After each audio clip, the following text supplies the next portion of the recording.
Okay. Yes.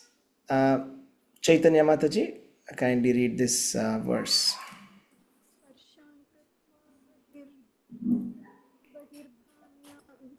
बाह्यांश बाह्यांश्चक्षुश्चैवान्तरे भ्रुवो प्राणापानौ समौ कृत्वा नासाभ्यन्तरचारिणं यतीन्द्रियमनोबुद्धिर्मुनिर्मोक्षपरायणः विगतेच्छा भयाक्रोधो यसदा मुक्त एव सः. Translation: shutting out all external sense objects, keeping the eyes and vision concentrated between the two eyebrows, suspending the inward and outward breaths within the nostrils, and thus controlling the mind, senses, and intelligence. The transcendentalist, aiming at liberation, becomes free from desire, fear, and anger. One who is always in this state is certainly liberated. Hare Krishna. Hare Krishna. Dhanavad pranams. Praveen Sharma Prabhu, are you there? Indra Haridas Mataji? Hare Krishna, Dandavat Pranam. Yes, Dhanavad pranams. Yeah, you can read the purport, please. Yes. Purport. Being purport by Srila Prabhupada. Being engaged in Krishna consciousness, one can immediately understand one's spiritual identity, and then one can understand the Supreme Lord by means of devotional service. When one is well situated in devotional service, one comes to the transcendental position, qualified to feel the presence of the Lord in the sphere of one's activity. This particular position is called liberation in the Supreme. After explaining the above principles of liberation in the Supreme, the Lord gives the instruction to Arjuna as to how one can come to that position by the practice of the mysticism or yoga known as Ashtanga Yoga, which is divisible into an eightfold procedure called Yama, Niyama, Asana, Pranayama, Pratyahara, Dharana, Dhyana, and Samadhi. Dhyana and Samadhi. In the 6th chapter of the subject of yogis is explicitly detailed, and at the end of the 5th, it is only preliminarily explained. One has to drive out the sense objects such as sound, touch, form, taste, and smell by the pratyahara process in yoga, and then keep the vision of the eyes between the two eyebrows and concentrate on the tip of the nose with half-closed lids. There is no benefit in closing the eyes altogether, because then there is every chance of falling asleep. Nor is there benefit in opening the eyes completely, because then there is the hazard of being attracted by sense objects. The breathing movement is restrained within the nostrils by neutralizing the up-moving and down-moving air within the body. By practice of such yoga, one is able to gain control over the senses, refrain from outward sense objects, and thus prepare oneself for liberation in the Supreme. This yoga process helps one become free from all kinds of fear and anger, and thus feel the presence of the super soul in the transcendental situation. In other words, Krishna consciousness is the easiest process of executing yoga principles. This will be thoroughly explained in the next chapter. A Krishna conscious person, however, being always engaged in devotional service, does not risk losing his senses to some other engagement. This is a better way of controlling the senses than by Ashtanga Yoga. Hare Krishna. Hare Krishna. Thank you. Thank you very much. So let's quickly discuss this one. See, we're in the chapter number 5, and chapter number 6 is all about Ashtanga Yoga. There's a lot of discussion on Ashtanga Yoga there. Okay, we are transiting to that chapter where Krishna is going to explain all of these concepts in much more detail. How to, regulate or suspend this inward and outward breath, right? It's a pranayama process. The process of breathing in and breathing out, and how to control one's mind, and how to become liberated. You see, liberation from desire, fear, and anger. We will see that. So here, Prabhupada is explaining about eightfold yoga system. The next chapter is all about that. So we are transiting to the Ashtanga Yoga System 6th chapter. It's a little dense, large text, large chapter, but lot of information, lot of knowledge to learn from. The yoga.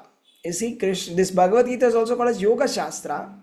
And this Ashtanga Yoga system has eightfold. It's called eightfold Ashtanga. Ashta means eight. Ashtanga means eight, limbs of yoga. That is Yama, Niyama, Asana, Pranayama, Pratyahara, Dharana, Dhyana, and Samadhi. So the next chapter is completely dedicated for all of explaining all of this, how to do it. You see, Pratyahara means withdrawing our senses from the sense objects. And then keeping our vision between the two eyebrows and concentrating on the tip of the nose with half closed eyes like this. Okay. But if you close your eyes completely, we may risk sleeping entirely. If we keep eyes open, there's a hazard of falling to the sense objects. Right? Suddenly something will pop up in front of our mobile screen, something we will hear, and suddenly we'll get distracted. Correct? So like that, this breathing moment is restrained. And by this practice of yoga system, one can get control over the senses. Okay, there's a huge detail in the 6th chapter where Krishna will explain about how to control the mind using yoga system. Okay, so Krishna consciousness is the easiest process of executing yoga principles. See, while we can do all of this Ashtanga yoga system, like, Ashtanga yoga system starts with Yama, Niyama, Asana. Yama, Niyama means some do's and don'ts. Asana means sitting in some special postures. Pranayama means, controlling or regulating your breathing techniques. And there are many more, Pratyahara and Dharana, and, sitting in Dhyana, meditation, Samadhi, completely, remembering the Supreme. So actually Krishna consciousness is a very simpler alternative. Very easily we can do that, right? Without losing there's no risk also in this Krishna consciousness system, right? There's no other engagement that we would like to do when we are doing Krishna consciousness. So this is actually a better way than Ashtanga system. Okay, now we are coming to the last verse of today's chapter. That's chapter number 5. Very important verse. Okay, let's see. Premai Kunti Mataji, Praveen Sharma Prabhu.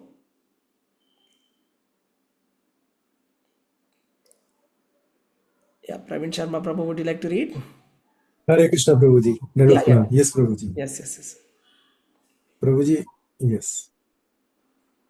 Bhoktaram yagya tapsamam tapasham sarvaloka maheshwaram suhadam sarva bhutanam janatvamam shantim rachati.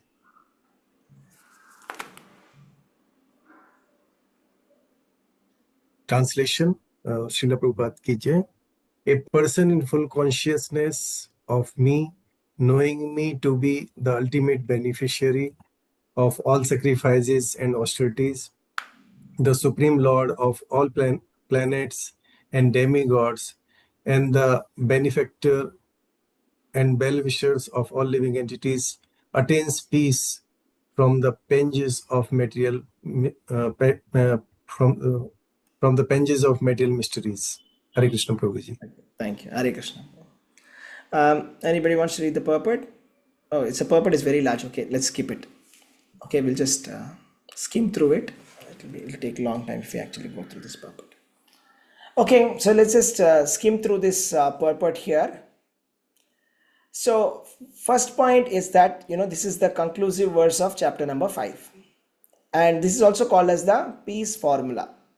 Prabhupada called it the peace formula. So here it says, Surudam sarvabhutanam jnatva mam shantim ruchati. Okay, shantim ruchati means, you'll get freedom from material pangs. That is, you'll get peace of mind from all material miseries. See, here is the outcome of the chapter number 5. So why are we reading Bhagavad Gita? Why are we doing this chapter number 5? What is the outcome of this? So the outcome of Bhagavad Gita, the outcome of reading chapter number 5, the outcome of understanding Krishna consciousness is that we attain peace from the pangs of material miseries.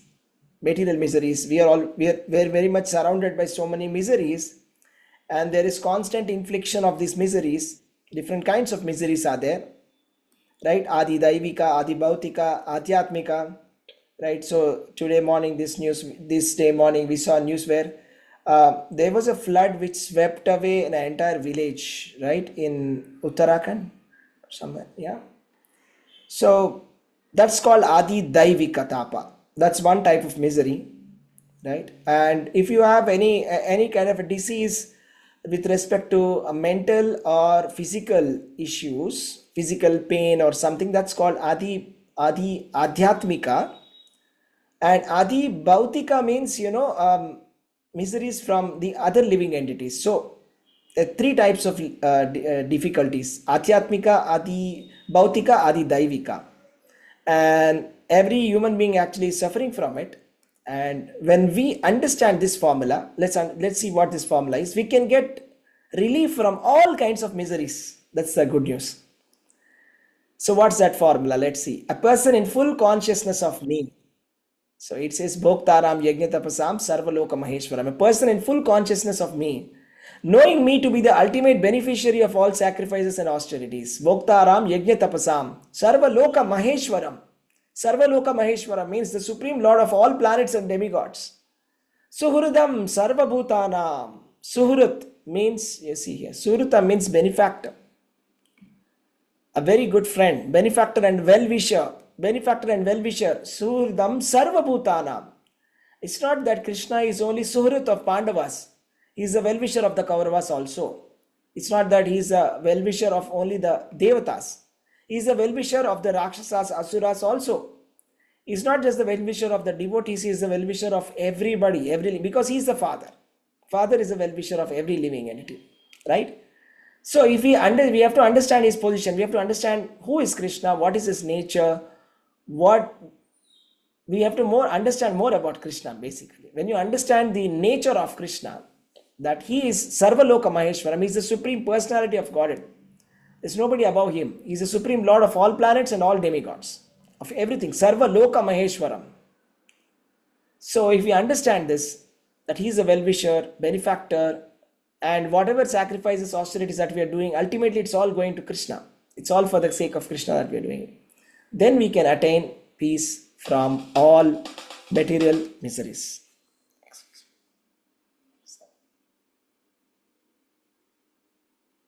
Hare Krishna.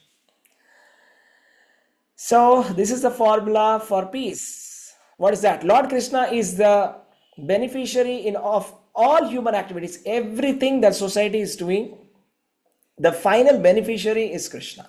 Because everybody is part and parcel of Krishna. Everything that we do is finally going to Krishna. So therefore, we should offer everything in transcendental service to this Lord Krishna. And he is the proprietor of all planets. And there is nobody who is greater than him. That's what in Bhagavad Gita clearly Krishna is saying. Matta parataram nanyat kinchidasti. Nobody is above him. There is no truth superior to me. He is greater than the greatest. Greater than he among even, you see the three, what do you say, this Trimurti. Brahma, Shiva and Vishnu is greater than the greatest of the demigods. He is the origin of the Trimurtis. He is the origin of the Trimurtis. So the Supreme Lord is said in the Vedas, Tam Ishwaranam Paramam Maheshwaram. So there are many Ishwaras. Ishwaras means many controllers are there. But among all the controllers, he is Paramam Maheshwaram. He is the topmost controller. He is the controller of all the controllers. That's why he is called Deva Deva. Deva Deva means he is the God, is the God of the gods. He is the God of the gods. That's why Prabhupada coined this term, Supreme Personality of Godhead. See, gods there are many, but he is the head of all the gods, Godhead. And he is a person. He is a personality. He is not an imperson. He is not a light. He is actually a person. So Supreme is the Supreme Personality of Godhead. Right? He is the master of the material nature and the conditioned souls under the stringent rules of material nature. So it's like we are all under the control of the maid servant of Lord Sri Krishna. So Lord Krishna has a maid servant. and that is material nature, Maya Devi. And and he is the father. Lord Krishna is the father. Okay, he has put us under the care of the maid servant. Okay, there are two type of children, right? There are some mature children who understand father's position, and there are some immature, underdeveloped children who are not so mature to understand, about the father. So that immature, underdeveloped children are under the care of the maid servant called Maya. So Krishna is putting under his maid servant called Maya all the living entities who are not mature, who cannot understand about Krishna. So we have to transcend the stage from Nitya Baddha to Nitya Siddha. Nitya Baddha is a eternally conditioned living entity who doesn't know anything about Krishna, who is Vimukha, who is facing away from Krishna, to Nitya Siddha, who is always serving Krishna, Sumukha. Right? Okay. So unless we don't understand these facts, it is impossible to achieve peace in the world, individually or collectively. Okay. So you see, there are so many organizations that are trying to bring peace, United Nations, etc. They are putting all of their efforts, but nothing is working. You see, the Ukraine war is still happening, right? There are so many wars still going on. I mean, United Nations is actually not able to do anything about it. Actually, the real solution is this, Krishna consciousness. So if everybody can accept this fact that everybody is, Father is Krishna, there must be some common point that, there must be universal brotherhood. For universal brotherhood, first of all, there must be a universal father. So we have to accept Krishna as the universal father. If everybody can accept this, then this is the real peace. Krishna is the supreme predominator of all the living entities, including the great demigods. They are all his subordinates. There's nobody equal to him or greater than him. He's called Asamodhva. Asamodhva means nobody is equal to him or nobody is greater than him. There's nobody who can equal him also. He's like that. So this is the practical explanation of Krishna consciousness, generally known as Karma Yoga. So ultimately, when we say Karma Yoga, work in Krishna consciousness, this is the consciousness. This is the main point. The main point is understand the position of Krishna. Please understand the position of Krishna. Who is Krishna? We have to understand who is Krishna. Unless we understand who is Krishna, whatever devotional service that we do, that comes as, it is considered as the third grade.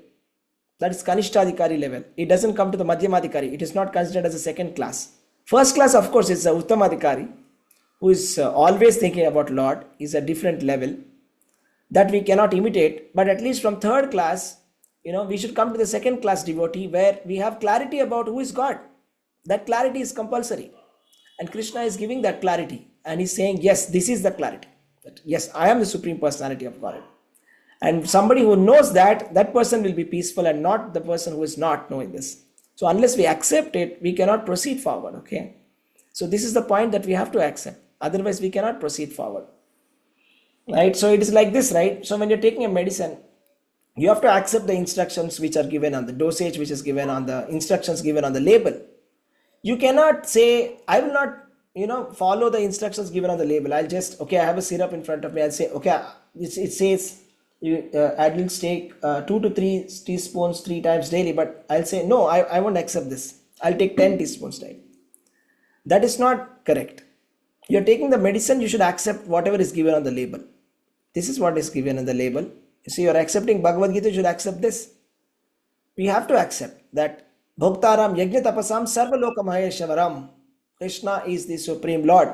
There's nobody equal to him. He's Sarvaloka Maheshwaram. Is a benefactor for every living entity.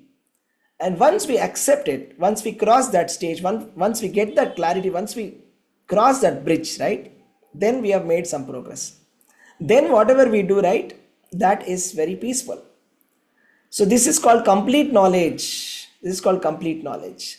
And such work is not different from transcendental knowledge. So when you work in, so the point of all the chapter, entire chapter we saw, there was so much of back and forth going on, like you have to work in knowledge, or you have to gain knowledge, or you have to renounce the action, you have to work in knowledge, you have to work in perfect knowledge, or should you completely, give up everything. So many points were going around. Ultimately, the point is this: we have to work in this consciousness, and that consciousness is to accept Krishna as the Supreme. And in that consciousness, accept Krishna as the Supreme, accept Krishna as this master, and accept that I am the servant of Krishna and do everything for him. That's it. This is Krishna consciousness. This is Krishna consciousness. This is then that kind of knowledge, that kind of working is not different from liberation.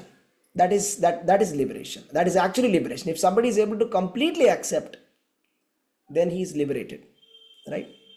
So yeah. So as long as we want to lord it over the material nature, Maya will take over and there will be suffering. The reason why we are suffering is because of Maya. The reason why we are suffering is because of Maya. But when we start Krishna consciousness, it brings us into spiritual life. When we come to Krishna consciousness, it's spiritual life. And then we will get freed from the clutches of matter, right? And based on how one is performing, Krishna will help them, right? And Krishna is not partial to anybody. It's just pure meritocracy. How nicely you are doing Krishna consciousness, so nicely Krishna will reciprocate. As simple as that. That's it. There is no bias, there's no partiality, there's nothing here. Krishna is like a very, very impartial judge. And his instructions are very simple. Always think of me. Mayeva manava adhastva mayi buddhim niveshaya. Nivashishyasi mayeva atavurdvamana samshaya. Always fix your mind upon me. Fix your intelligence upon me. By such thinking, you will come to me without any doubt. So, then when we follow this in Krishna consciousness, then we come to the transcendental stage called Brahma Nirvana Murchati. Brahma Nirvana, that's a transcendental stage. We come to the Jivan Mukti stage, that somebody is liberated while being alive. When we are able to accept Krishna and when we are able to accept our servitorship. We are the servant, Krishna is the Lord. That's it. And then I shall serve Krishna actively.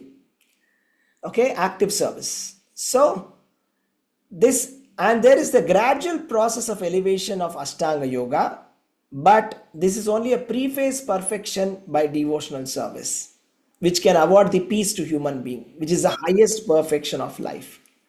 So Ashtanga Yoga is like a preface for starting Bhakti Yoga. This is given in Srimad Bhagavatam also. Narada says this to Vyasdev. You see, when you do Ashtanga Yoga process, you can get peace of mind, okay, to some extent. Okay, that's, a lot of stressful mind is so busy. We are thinking about so many things every day in an urban life, right? So many things to worry about. You get some peace of mind. That's it, stress-free. But real happiness, transcendental peace, that comes only from devotional service. That comes only by Bhakti Yoga. So this is a gradual process. Okay, we will see in the coming chapters. 12th chapter, Krishna will explain very clearly this gradation, right? So how knowledge, right? It's knowledge is there, and then how next comes first comes knowledge, next comes the meditation, next better than meditation is to give up the results, like that. Better than that is to follow the principles of devotional service. Best is to always think about Krishna. Okay. Yes, Chaitanya Mataji, you have a question? Prabhuji, one question. In the starting, you mentioned about there was one statement, Krishna is the beneficiary in all human activities. So when you say activities, it can include even the ill activities that is happening, like murder or any other thing. It all comes under that health Prabhuji. So how is that to be interpreted? I wanted to See, good activities or bad activities, everything is actually going to Krishna. Everything, the beneficiary of all the activities is Krishna. It doesn't matter whether it is good or bad, right? So it's like that. So what happens is, see, Krishna is everything. Krishna is everything, correct? So when you say that Krishna is everything, Krishna is also the evil forces which are there. That is also a part of Krishna. So when we are doing some evil activities, the evil forces become stronger, right? So ultimately, when you look at it from a philosophical sense, everything is actually going back to Krishna only. You see, it's given in the Virat Rupa. Virat Rupa, it is said, the front side of Virat Rupa and the back side of Virat Rupa. The back side of Virat Rupa is ignorance. And all the negative things of the world is backside of Krishna, backside of Virat Rupa. So we have a front side and back side, right? His backside is death, his backside is all the evil, all the adharma, everything is his back. His front is dharma and everything like that. So dharma or adharma, whether it is satvaguna or tamoguna, whether it is punya or papa, everything is coming from Parabrahman, the Supreme Lord, like that. With this, what I understand, Prabhuji, is like whatever is happening is all planned. Like it's like it is from him only, right? So whatever is happening is like a pre-planned show. Yeah, it's more or less like that only, because the way how it's supposed to be working. So actually, it is like that only. So there's a verse which says when Yadavas fought with each other and they killed each other and they died. The verse says that only by Krishna's arrangement only, some people will protect others, or some people will kill each other. It is again, everything is Krishna's plan. We may not be able to understand that plan. Okay. Yeah, I got it. All the riots that happen, all the violence that happens, everything that happens in the world, we won't be able to understand these things, but everything is happening under the divine providence only. Everything is happening under the guidance of the Supreme Lord. Okay? Like that. This actually brings a lot of, clarity, Prabhuji. Like when something happens outside like this, we start judging, saying like, why is this happening? It should not be happening like this. But when you get to understand this perspective, you will be like, okay, this had to happen, and your perspective will change. Yes, that's what finally Krishna said. No, he said, Bhoktaram yajna tapasam sarvaloka maheshwaram suridam sarvabhutanam jnatva mam shanti mruchati. We will attain ultimate peace when we understand this truth. Mhm. Yeah. So then we'll become peaceful. Okay, I understand. Everything is Krishna's plan, like that. Thank you. Otherwise, we'll be agitated. Okay. Yeah. Yes, Prabhu. Thank you, Mataji. Prabhu, you had a question? Hare Krishna, Prabhuji. Yes, Hare Prabhuji, Krishna. it's like similar to what Mataji was asking. Prabhuji, am I audible? Yes, please go ahead. Okay. So, Prabhuji, as we heard before also, and you also said, Prabhuji, that we have Atma and Paramatma within our living entities, basically. And Paramatma is the sanctioning authority for whatever we do in our life, Prabhuji, whether good or bad. Although we have free will, but ultimately Paramatma sanctions everything. So, Prabhuji, when Paramatma sanctions, so then why God needs to sanction the bad things for us. Yeah. Why does God need to sanction the bad things? See, this is material world. Okay, world of duality. So in the world of duality, there is good, there is bad also. We have to accept that, because this is material world. In the spiritual world, it is all good. There is nothing called bad at all. But here, there is good, there is bad, both. And it's a world of duality, we have to accept it. That is how it is. So if we want all goodness, we should go to spiritual world. That's it. So in the material world, there is predominance of, sometimes mode of goodness will dominate. Sometimes mode of ignorance will dominate. Sometimes, the Devatas will win. Sometimes the Rakshasas will win. The Asuras will win. Isn't it? Sometimes the good will win, sometimes bad will win. So it's always both. There's always a constant struggle happening between the good and bad. Okay. But there is nothing called a good or bad. Absolute good is Krishna. And the spiritual world is where absolute goodness is there. We should not be lost in this duality that, same, whatever you want to call it, the goodness, material goodness and material badness. If we get into this, there's no end for it. There's no end for it. Sometimes this will be up, sometimes that will be up. It will be always going on like that. The fight is always going on. Right? So the best course of action for us is to how to reach the absolute goodness. How to go to that spiritual world where everything is absolutely good, right? So that should be our aim.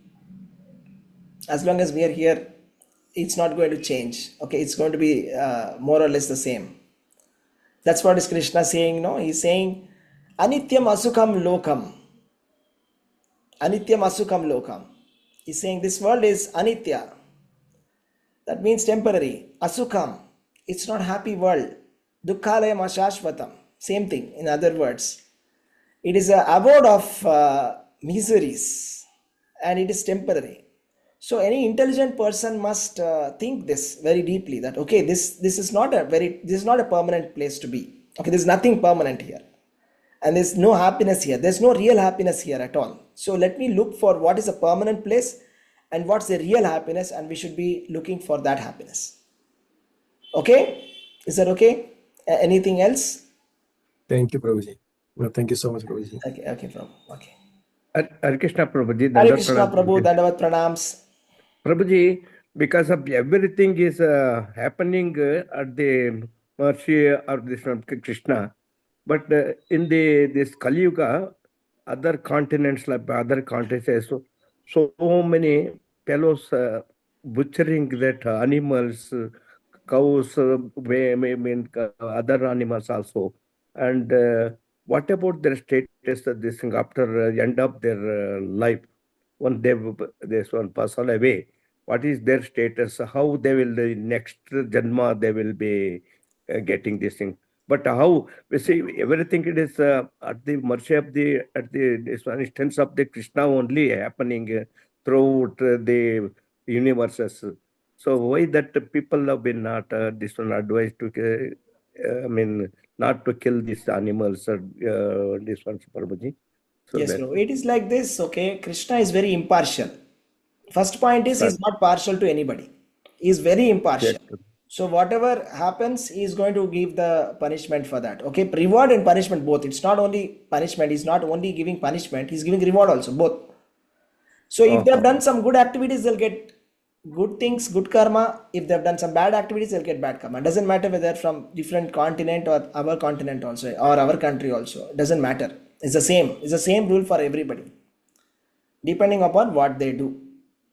So that's it. It's as simple as that. And then why isn't everybody becoming Krishna conscious? It's because Krishna says, out of many thousands of people, manushyanam sahasreshu kaschid yatati siddhaye yatatamapi siddhanam kaschid mam vedi tatvatah. So it is only very few people who understand this, right? It's like a huge big funnel of you can think of a big funnel. Funnel is like wide in the beginning and narrow in the end, isn't it? So what is wide is all the animals, different kind of animals. So different types of gradations of animals. Then comes little better animals, four-legged animals. Then it is little fewer. And then two-legged animals, it is little fewer. And then human beings, still fewer. And then human beings who understand dharma or who are following the Vedic scriptures is still lesser. And those people who are actually following it, and those people who are liberated, or knowledge, for those who have knowledge, jnana, those who are liberated. And then come the last stratum is the pure devotees. So that means the topmost living entity is a pure devotee who understands, who is performing Krishna consciousness. That means he is just at the end, he is just about to escape out of this material world. So, and it's like a washing machine, okay? So only some things will go out, not everything, okay? So otherwise it's just repeating round and round and round and round and round and round. So sometimes bad, sometimes good, sometimes bad, sometimes good. It just keeps on going like that. Unless we come to this knowledge, unless we come, and hear about Krishna from a bona fide spiritual master, okay, until then we will be just going round and round. That's it. It's a case for us, it's a case for everybody. Okay, Prabhu? Is that okay? Well convinced, Prabhuji. Thank you, Prabhuji. Yes, Prabhuji, Danda- I want to ask something. Yes, please. Prabhuji, as you're saying, we'll go round and round, and like there are so many, like Ajamila. He was such a big Vaishnava, and then he fell down. Why do people fall down then? Why doesn't Lord Krishna protect us from falling down when we love him out of so much heart? Right. Actually, Ajamila, he did devotional service, and falling down was his choice, right? So falling down was his choice, right? Krishna is always giving protection, but one good thing is that because of a little bit of devotional service that he did, he escaped. Swalpam apyasya dharmasya trayate mahato bhayat. Even if you perform a little bit of devotional service, will be saved. That is, Prabhuji, it is so scary. Like so many times, I think, what if ever mind gets diverted, I go towards material world again. That is falling down. Then I was really scared. What about like Ajamila was saved because his son's name was Narayana. I don't have anything of that kind. Then what? right. So yes, so one good thing about this, see, there are different kind of spiritual practices, but Krishna consciousness is a kind of a devotion, is a practice which whatever you do is eternal for you. Okay, if we are unable to execute it completely in this lifetime, in the next lifetime, Krishna will give us a better opportunity. Okay, but chances of fall down are always there, because the Upanishads are saying that spiritual path is like, walking on a edge of a sword. So Okay. it's like that. So there's always a risk of fall down, and Maya is always ready to make us fall. Okay, because Maya is so powerful, and our determination is so not so powerful. So we have to Yes. make our determination powerful to Yes. counteract Maya. Yeah, we terribly lack in determination, Prabhuji. Yes. So we have Thank you. to be Drudha. That is strong determination. Strongly, we should take a vow that yes, I will do this, like that. Okay. Hare Yes, Prabhuji. Hare Krishna. Hare Krishna. Okay. Let's go through this all the verses now. Okay. Who all want to read? Please raise your hands, and I'll call your names one after the other. Okay. Please raise your hands. Who all want to be doing the recitation? We will do all the 29 verses recite. We will recite, and we'll do a quick summarization and close. Okay. I see only one hand raised. Okay, two now. Only two, three, four. Yeah, people are raising, six, seven. Yeah, please raise your hands. So totally we have 29, and we have 8 people.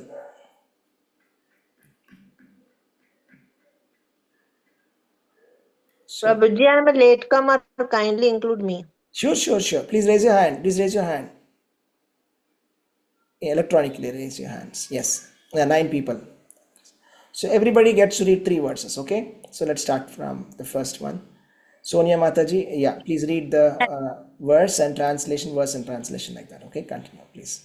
Words and Verse translation. 3. Okay. Yeah, please continue. Until I stop you, continue, please. Please keep your hands raised. Don't put them down.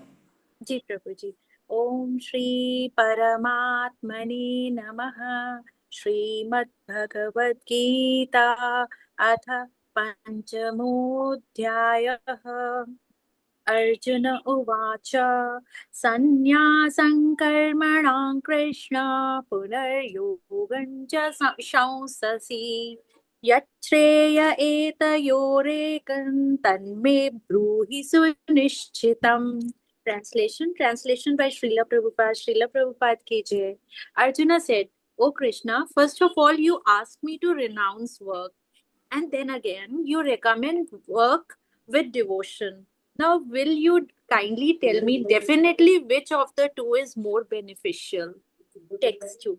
Shri Bhagavanuvacha Sannyasa Karma Yogascha Nishreyasu Sakaravubhau Tayo Tayostu Karma Sannyasat Karma Yogo Vishishyate. Translation. The personality of Godhead replied, the renunciation of work and work in devotion are both good for liberation. But of the two, work in devotional service is better than renunciation of work. Text 3.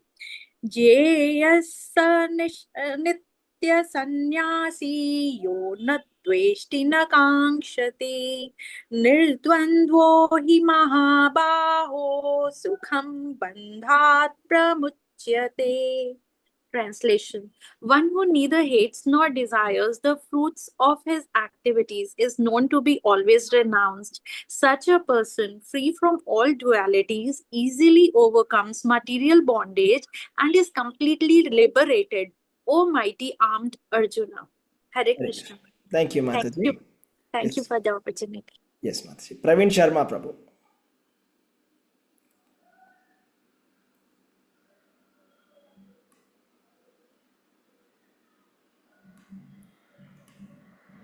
Praveen Sharma Prabhu.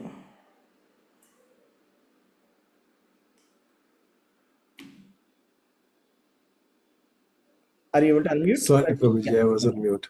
No problem. Yes, Prabhuji. Sorry. Text 4. Sankhya Yoga Prathak Bala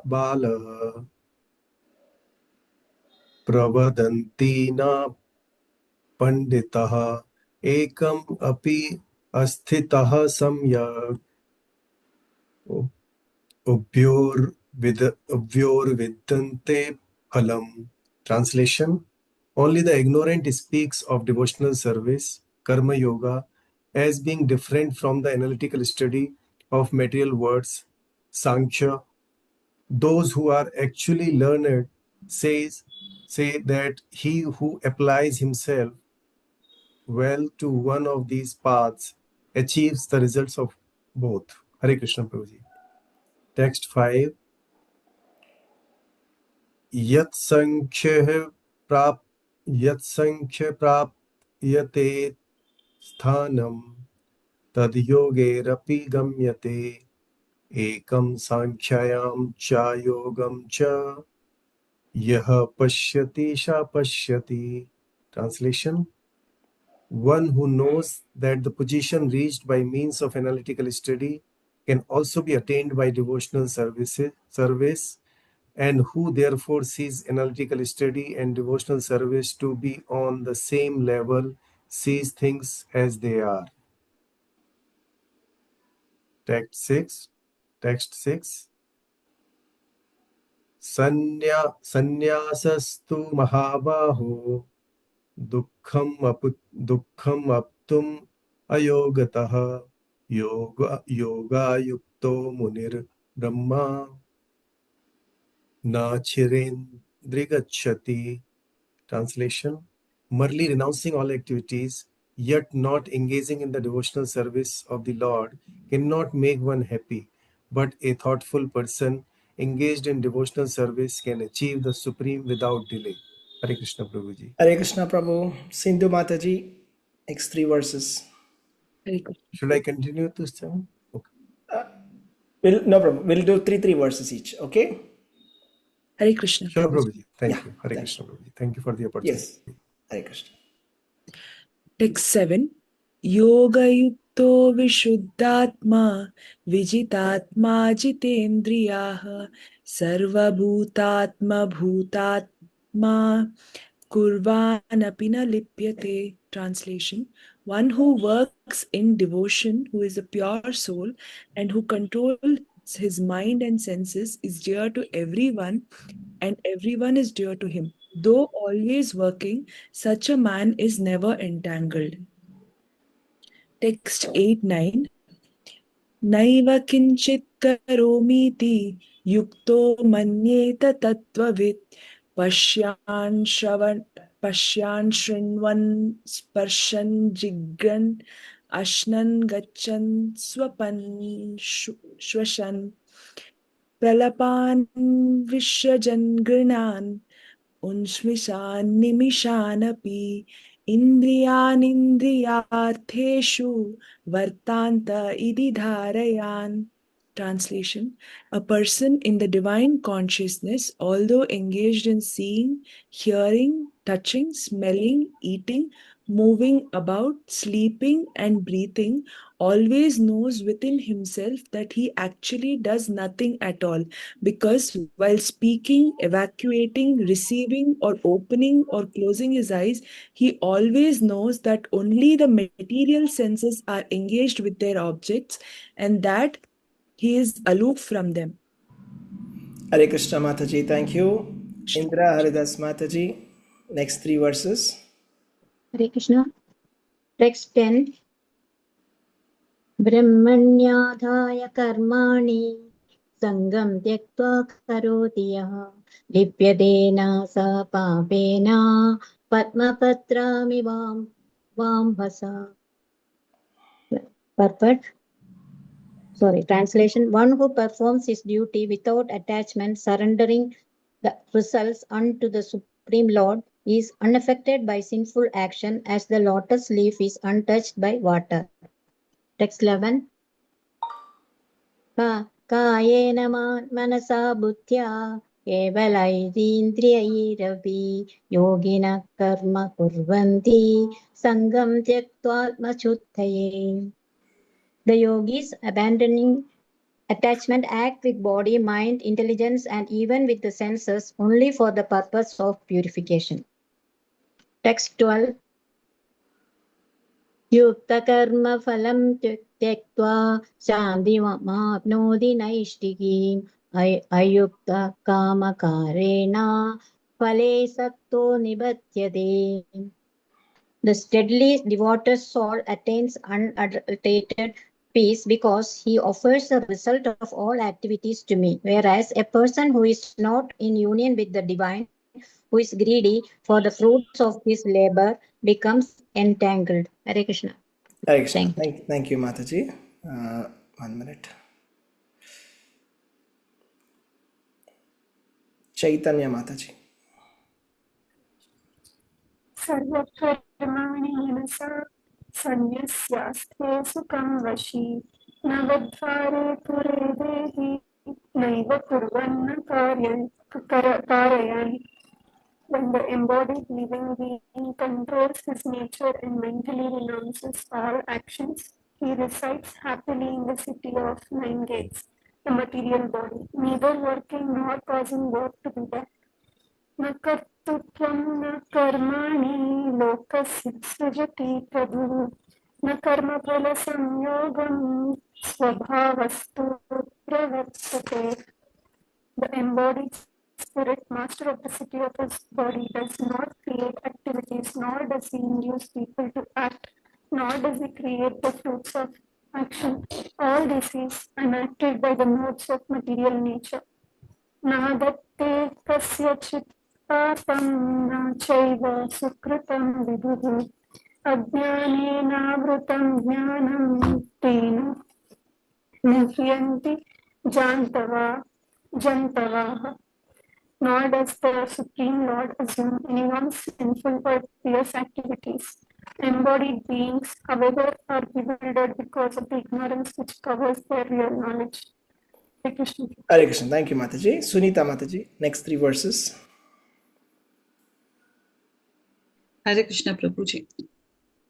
ज्ञानेन तु तद् अज्ञानम् येषं नास्तितम् आत्मनः तेषम् आदित्यवज् ज्ञानं प्रकाशायति तत्परम्. Translation. When, however, one is enlightened with a knowledge by which nescience is destroyed, then his knowledge reveals everything, as the sun lights up everything in the daytime. Tat buddhayastad atmanas tad nishtastad parayana gachanti apunar avritam jnana nirdhuta kalmasha. Translation. When one's intelligence, mind, faith, and refuge are all fixed in the Supreme, then one becomes fully cleansed of misgivings through complete knowledge and thus proceeds straight on the path of liberation. Vidya Vinaya Sampanne Brahmane Gavi Hastini Suni Chaiva Pakecha Pandita Samadarshina. The humble sages, by virtue of true knowledge, see with equal vision a learned and gentle Brahmana, a cow, an elephant, a dog, and a dog-eater outcast. Hare Krishna Prabhuji, thank you. Hare Krishna. Thank you very much. Okay. Kalyani Mataji. Hare Krishna. Hare Krishna. Text 19. इहैव तैर्जितः सर्गो येषां साम्ये स्थितं मनः निर्दोषं हि समं ब्रह्म तस्मात् ब्रह्मणि ते स्थिताः. Translation by His Divine Grace, Srila Prabhupada ki jai. Those whose minds are established in sameness and equanimity have already conquered the conditions of birth and death. They are flawless like Brahman and they are already situated in Brahman. Text 20. न प्रहृष्येत् प्रियं प्राप्य no द्विजेत् प्राप्य चाप्रियम् स्थिरबुद्धिरसम्मूढो ब्रह्मविद् ब्रह्मणि स्थितः.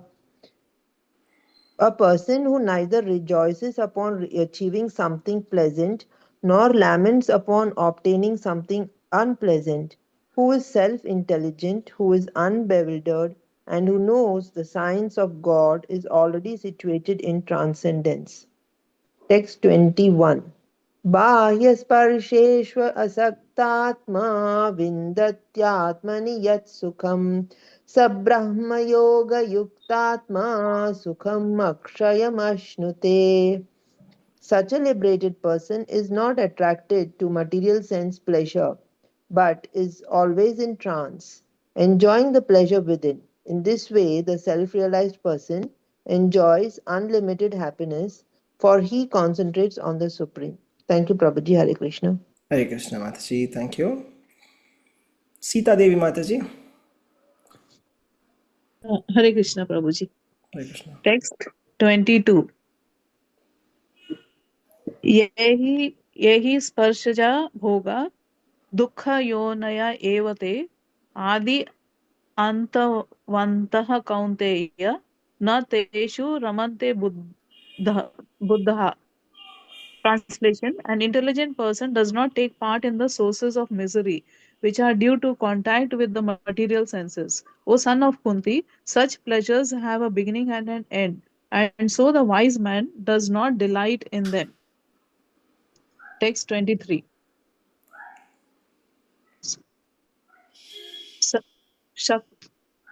Shakno othaiva ya shodham prak sharira vimoksanat Kama krodho bhavam vegam sa yukta sa sukhi naraha. Translation: before giving up this present body, if one is able to tolerate the urges of the material senses and check the force of desire and anger, he is well situated and is happy in this world. Text 24. Yontaha sukhontara aramas तथांतर ज्योतिरेवय स योगी ब्रह्म nirvanam brahma bhuto digachati. Translation: one whose happiness is within, who is active and rejoices within, and whose aim is inward is actually the perfect mystic. He is liberated in the Supreme and ultimately he attains the Supreme. Hare Krishna Prabhuji. Hare Thank you. Krishna, thank you. Selvam Prabhu, Hare Krishna. Krishna. Text 25. Yes, bro. लभन्ते ब्रह्म निर्वाणं तस्याक्षिण कल्मषः किन्न दैव यतात्मानः सर्वभूताहिते रताः. Translation: those who are beyond the dualities that arise from doubts, whose minds are engaged within, who are always busy working for the welfare of all living beings, and who are free from all sins, achieve liberation in the Supreme.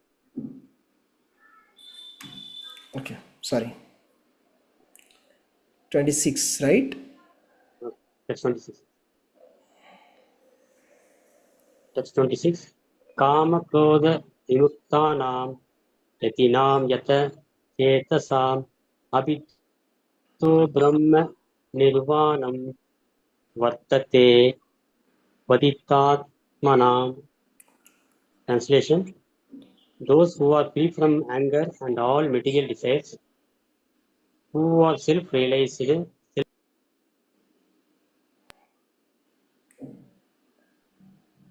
Self-discipline. and constantly endeavoring for perfection or pursuit of liberation in the supreme in the very near future.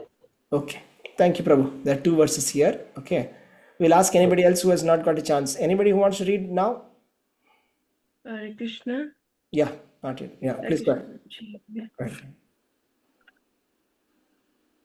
Hare Krishna. Text 27 to 28. Sparshan kritva bahirbahyam chakshushchaivantare pravo pranapano samo kritva nasabhyantaracharino yatendriya manobhuddhir munir moksha parayanah vigatte cha bhaya krodho yasada mukta eva saha. Translation: Srila Prabhupada ki jai. Shutting out all external sense objects, keeping the eyes and vision concentrated between the two eyebrows, suspending the inward and outward breaths within the nostrils, and thus controlling the mind, senses, and intelligence, the transcendentalist, aiming at liberation, becomes free from desire, fear, and anger. One who is always in this state is certainly liberated.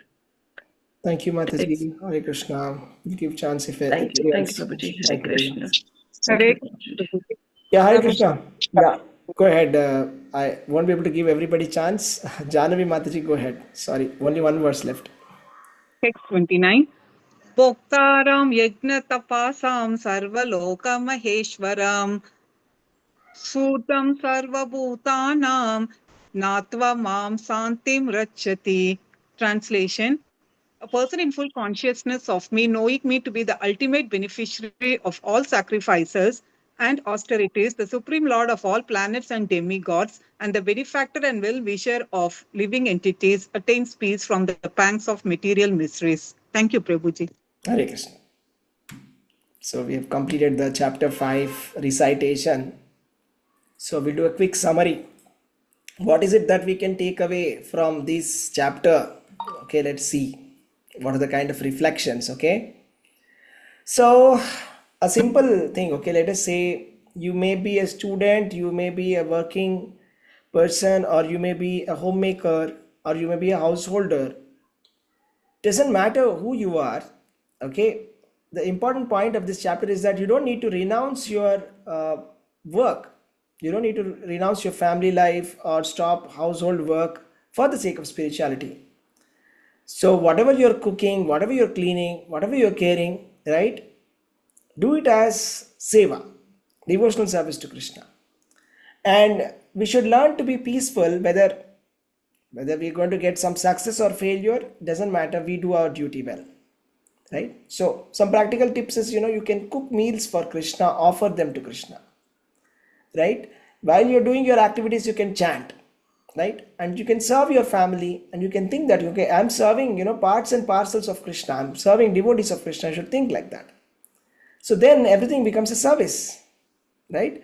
So whatever you may be like, working person also, you don't have to think that, my office work is actually stopping me from becoming devotional.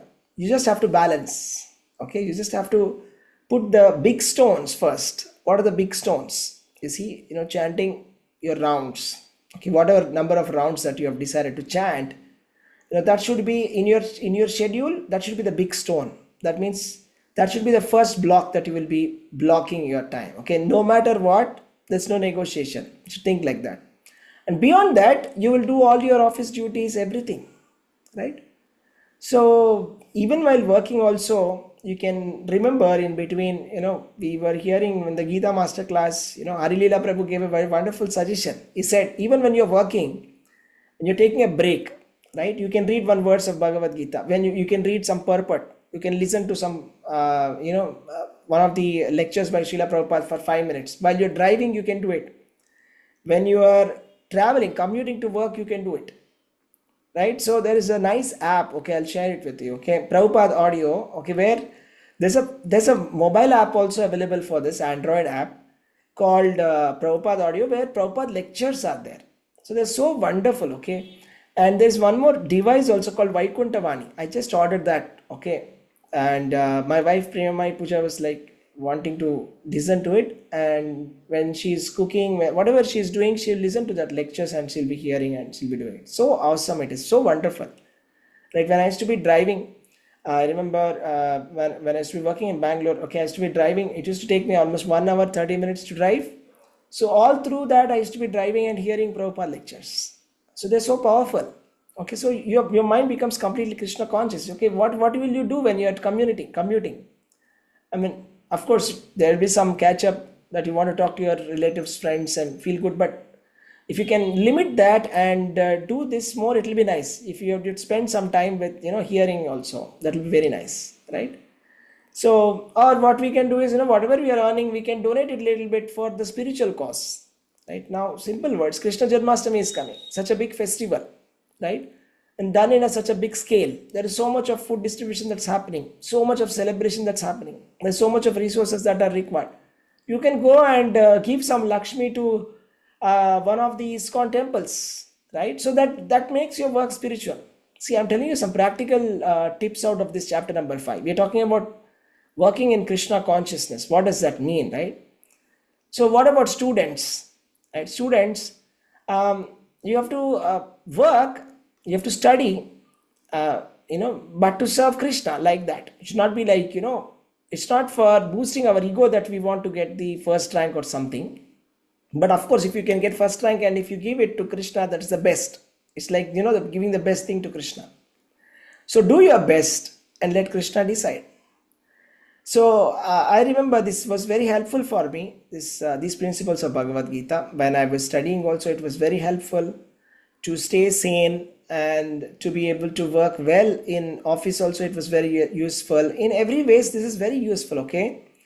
So this is very essential. Okay, whether you succeed or fail, you keep going.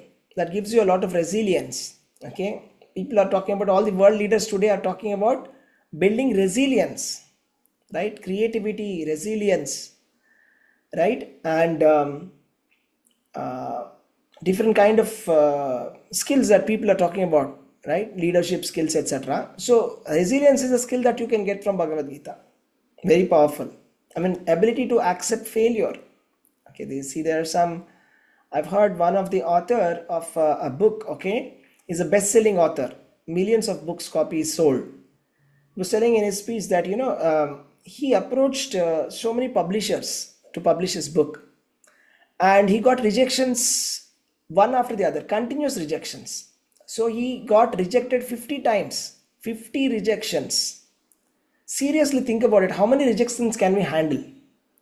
Really, I mean, I'm talking about myself. I don't know. How many times are we ready to get rejected?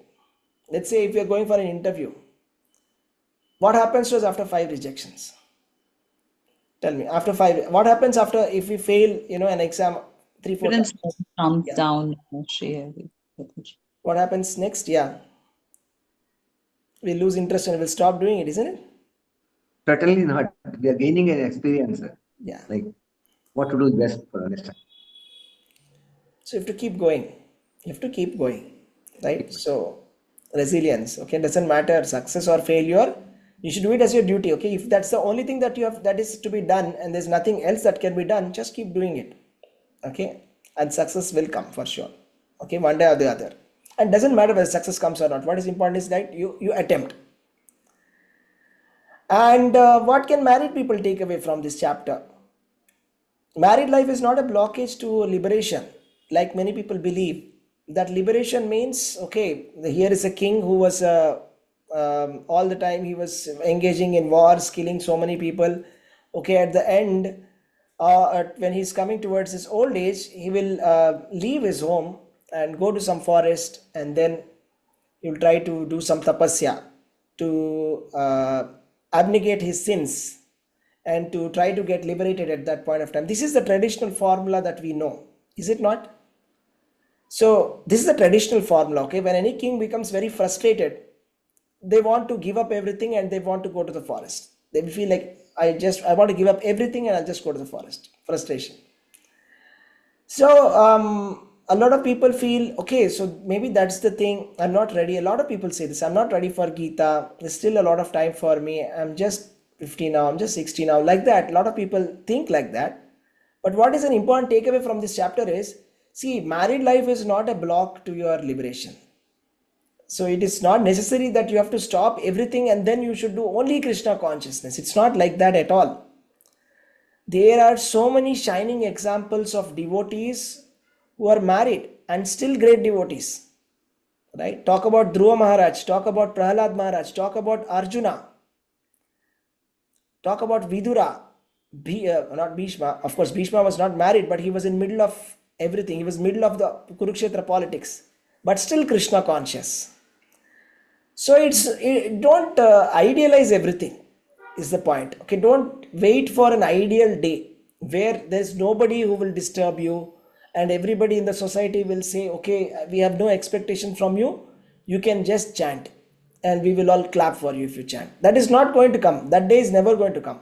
And if we look like that, we lose this human form of life. Okay. We just have to take the opportunity, grab the opportunity and balance. It's all in our hands. Okay. It's about designing our day. We have 24 hours. We have to everything. The designing of the day is with us. The time management is with us. We decide. There's nobody deciding on our behalf. We are all adults here. Is it not? We decide how we spend our time. What are we doing in our leisure time? We decide. Whether we have to work extra or not is what we decide. We make the choices. We have to make the choices. So it's not about escaping the work or looking for that ideal day when I'll stop everything and then I'll do completely for Krishna or something. Okay, that day may come, may not come, depends. But today, what matters today is, are you chanting or not? Are you doing your spiritual work every single day? Every single day you have to show up, right? Hearing, constantly listening, getting this motivation, chanting Hare Krishna Maha Mantra, going on tours, spiritual yatras, recharges, meeting advanced devotees, recharges, right? Going to the temple, recharges. Any festival, Janmashtami festival, Balram Purnima is coming on this Saturday. Go to the temple. It's a Saturday. Go to temple. And we have Janmashtami on 16th, next Sunday. Go to the temple. The full day, spend in temple, in ISKCON temple. That's how you can be Krishna conscious. That's how you can advance in Krishna consciousness. Even at home, you can read Bhagavad Gita, as a couple. You can read Bhagavad Gita, Bhagavatam to your children, right? So every day for your children, children, you may think that, oh, children may not be interested. Actually, it's not right. They love it. I tell you from my own experience. So when we read verses from Srimad Bhagavatam, children just love it. So you can read the purports also. There's some children, at least my child used to like it, love it when I read the purport also. No problem.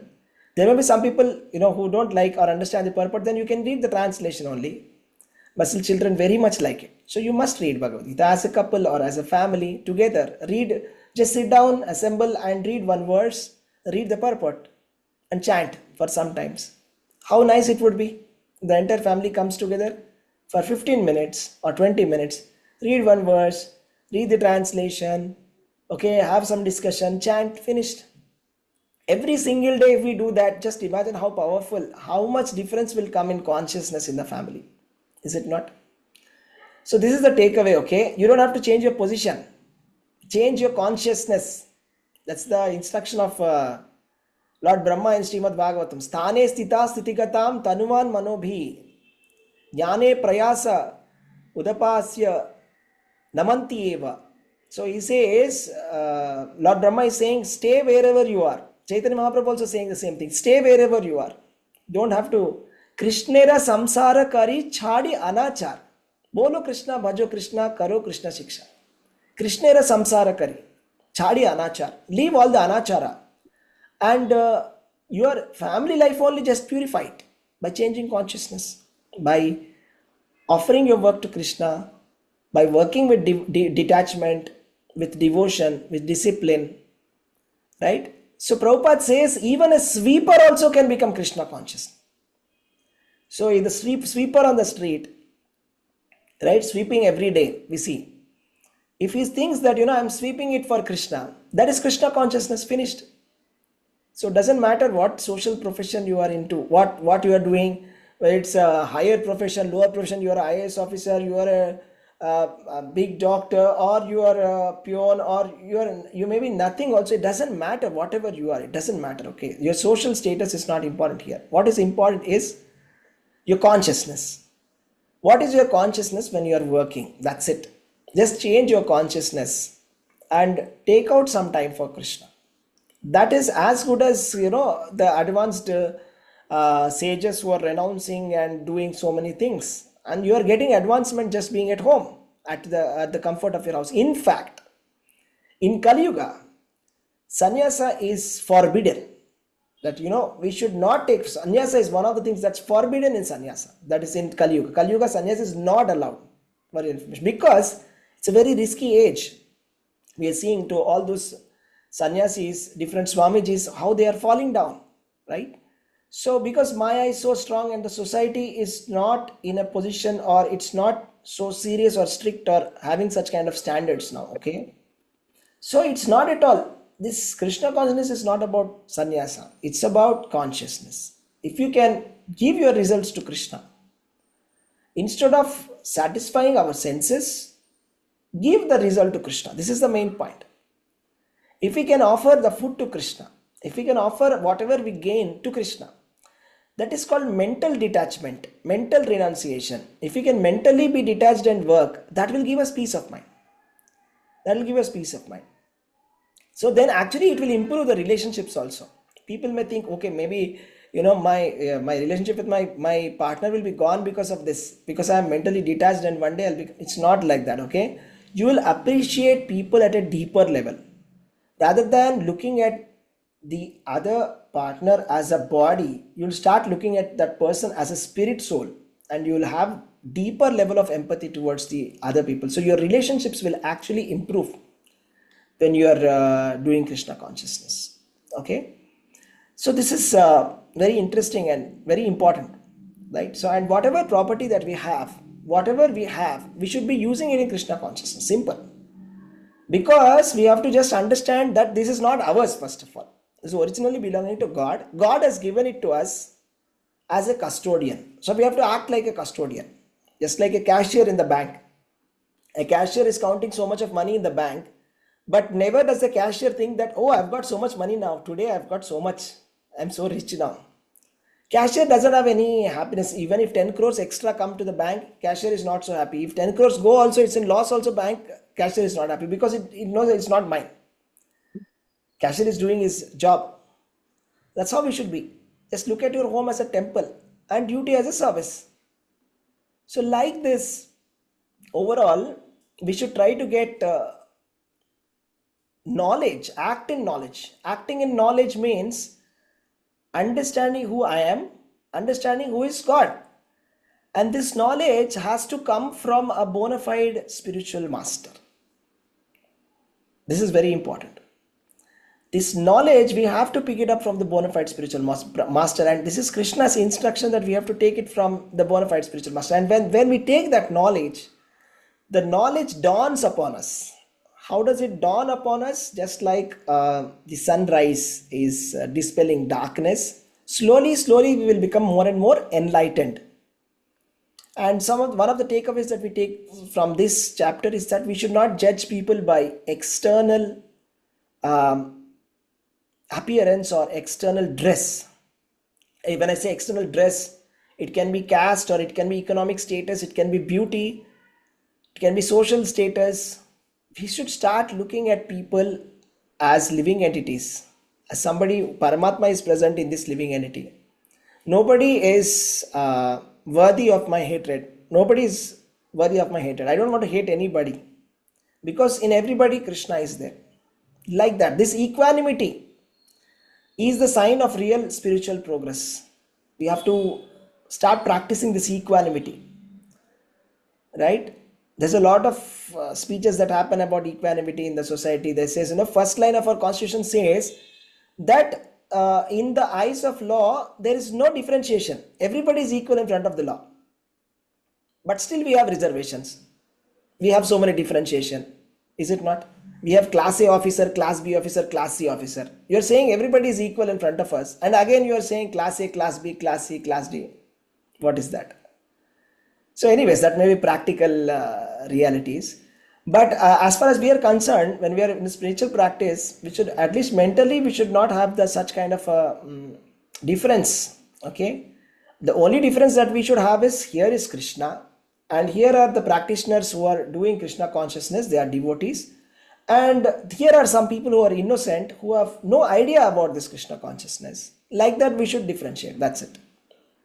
But overall, we should look at everybody as a living entity, right? And we should give up petty fights and try to be more harmonious, right? So like that, we should be working. So the final reflection, the final verse, it says, is the position of Krishna. We have to understand the position of Krishna. So this is the most difficult one. If we can actually understand it, then we are liberated. If we can understand the pastimes, the birth of Krishna, pastimes of Krishna are transcendental, then we become liberated. So we have to hear more about his stories. Okay, just see, I tell you one thing. Krishna has taken so much of effort and pain to descend to this material world. Yes, he has come as different avatars, right? So he has come as Lord Narasimha, he has come as Lord Krishna, he has come as Lord Chaitanya for a purpose. The purpose was to, of course, to deliver the pious and punish the impious, and also for us to remember these pastimes and meditate on these pastimes. They are very powerful, but somewhere we are neglecting it. That's what I feel. As a society, we are neglecting the story of God, which is so powerful, which is so important, right? So story of God is like a medicine. You have to take it every day. So often what happens is, we get this kind of a bias that, okay, Ramayana, I've watched it my childhood, it's over. Mahabharata, over. Bhagavad, over. This we should stop. It's not like that. It's a medicine. It's a medicine. You take your medicine every single day. So as long as we need treatment. So for treating our anarthas, we need the medicine of the story of the Lord. And when the treatment is done, you don't take it as a medicine. You will be attracted towards it like a magnet. Just like how, when there is a magnet, iron gets attracted, you'll run. So similarly, when there is a story of God happening, we will run towards the story of God. That is a sign of pure devotional service, right? Kapila Bhagavan is saying, Matkata Shruti Matrena. So just simply by hearing my story, the pure devotee gets extremely attracted. That's the next level of purification. So we have to do this. I mean, right now the stage is where we are taking it as a medicine. It's like, I have to do it. I have to do it. I have to chant my rounds. I have to hear like that. It's like a medicine. So, but then it becomes so sweet, so nice, so happy. We naturally get attracted. So, and then there's 24/7, there's an attraction. So that's a very advanced stage, but we want to come to that stage. Okay. So we have to utilize this, all of this that we have. We have the Katha, Krishna Katha, Bhagavad Gita we have, and Srimad Bhagavatam, stories of God. Right? So we are hearing Srimad Bhagavatam every day morning. We are doing Krishna Katha. We are doing Krishna stories. Right? So this morning we discussed the pastimes of Ranachor pastime. Krishna has run away from a battlefield. Right? Krishna running away from the battlefield. We discussed that pastime in the morning. Tomorrow we have another pastime. Like that, till 16th, we have different pastimes of Krishna lined up. So we let's listen to these pastimes. And also very nice, Mahavatar Narasimha movie has come. Right? So the movie was also very, very nice movie. Okay, why is it very nice? Is because they have maintained the purity. Right? So the problem with these movie makers is that they take a lot of creative liberty. Right? Take a lot of creative liberty. Just look at the Radha Krishna serial. What happened to it? So they'll take some crazy liberty. Right? So that Satyabhama, what was the, I don't know, I think Radharani and Satyabhama fighting or something like that. Radha Krishna, somebody who follows you must be knowing better. So the problem with this is these people have taken creative freedom and they have messed it up. When you change the story, there's no purity in that, right? You should not change the story. You're not allowed to change the story. So this Mahavatar Narasimha is very beautiful, taken from the real scenes of Ahobilam, and they have taken from the scriptures, and they have exactly shown that mood of Prahlad Maharaj has come out very nicely. The surrender mood. Prahlad Maharaj is being put into so much of torment, but still he's saying, my dear Lord, whatever you do, I shall accept. Even if it means that I have to go through a lot of physical suffering, that's okay. I don't have any complaint against you. You are still my Lord. This is the very wonderful story. Okay, so I think that's it. We will stop here. If anybody has any questions or any points, you can please add. So we have come towards the end of the chapter number 5, Karma Yoga. Hare Krishna. Any points, anything that you want to add, Hare Krishna? Yeah.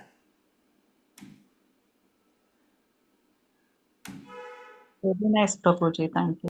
Hare Krishna. Thank you very much. Hare Krishna, Prabhuji. Dandavat pranam. Dandavat pranam, Hare Krishna. Okay. Hare Krishna Prabhuji. Thank you so much. Thank you, Prabhuji.